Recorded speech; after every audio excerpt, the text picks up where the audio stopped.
Alors a priori, il faut que nos mains soient imbibées d'eau jusqu'au poignet, donc la jonction entre la main et le bras, pour que nous puissions faire la bracha. Mais si évidemment on n'a pas assez d'eau pour le faire, on pourra se contenter de se laver les mains, donc de verser les mains jusqu'à la fin des phalanges, hein, donc la jonction de la main et des doigts. Donc on se mouillera les mains jusqu'ici, à l'image de Yom Kippour et de Tisha B'Av, qu'on n'a pas le droit là-bas du tout d'avoir de nettoyage de confort. Donc on limite l'ablution des mains du matin, le Netilat Yadayim, au bout des doigts, donc à l'extrémité du doigt, mais on n'a pas le droit de monter jusqu'au poignet, puisque c'est le minimum syndical pour qu'on soit acquitté. C'est ce qu'on fera à Yom Kippour et à Tisha B'Av a priori, tandis que toute l'année nous ne faisons ça qu'à posteriori. A priori, il faut arriver tout le reste de l'année puisqu'on n'a pas d'interdiction de se laver. Donc il faut arriver jusqu'au poignet pour pouvoir bien réciter la bracha. Mais si on n'a pas pu le faire parce qu'on n'avait pas assez d'eau, on pourra a posteriori arriver jusqu'à la fin des doigts pour réciter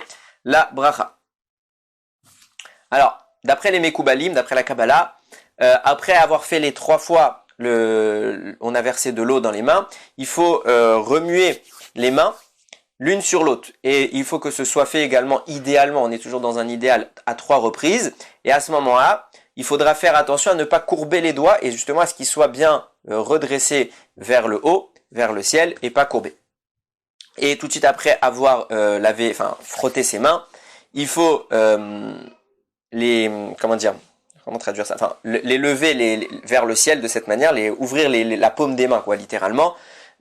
Ouvrir la paume des mains comme si on allait recevoir quelque chose et les lever idéalement, encore une fois, au-dessus de nos têtes et au moins, au minimum, si on n'a pas pu les lever au-dessus de la tête, les lever au niveau de notre face pour pouvoir faire à ce moment-là la bracha et juste après, on s'essuiera les mains.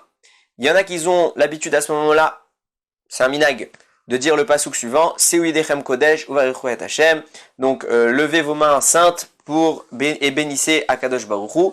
Il rapporte que idéalement on s'abstiendra de faire cette mention-là, ce pasouk-là le matin. C'est pas un problème pour les autres Netilat a priori, mais il précise bien pour le matin qu'il y a un souci, puisque c'est un pasouk de la Torah et que nous n'avons pas encore fait les brachot du matin, nous n'avons pas donc récité les birkat à Torah, et nous n'avons pas le droit de mentionner des psukim de la Torah à ce moment-là. Donc si quelqu'un veut le faire, idéalement qu'il s'abstienne. Évidemment, les femmes sont tout aussi astreintes que les hommes à la mitzvah de Netilat Yadayim, et elles doivent le faire bessirugin, donc en alternant comme nous.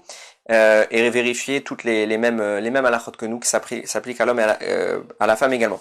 Également pour les enfants, il faut les éduquer à faire Netilat Yadayim depuis le plus jeune âge, depuis qu'ils sont tout bébés, les premiers jours déjà on leur fait Netilat Yadayim.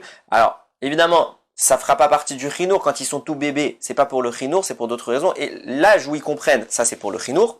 Mais dès le jeune âge, on doit leur laver les mains au réveil pour la simple et bonne raison, il y en a 2 en réalité. Petit 1 qui grandissent dans la tahara, dans la pureté, puisqu'on a vu que d'après le Zohar, il y a un souffle d'impureté dans nos mains, puisque on est comme des morts, chas v'shalom, pendant la nuit.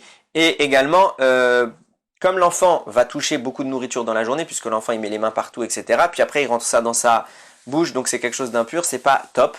Évidemment que ça n'en rend pas la nourriture impropre, elle reste tout à fait consommable et pure, mais c'est quelque chose de pas idéal, donc on essaiera de rendre les enfants purs depuis le matin. Et également, même un gaucher se lave dans le même ordre qu'un droitier, il n'y a pas de différence pour cette mitzvah, il n'y a pas de différence entre droitier et gaucher, on commence par la main droite. Baruch Adonai l'olam, amen ve amen.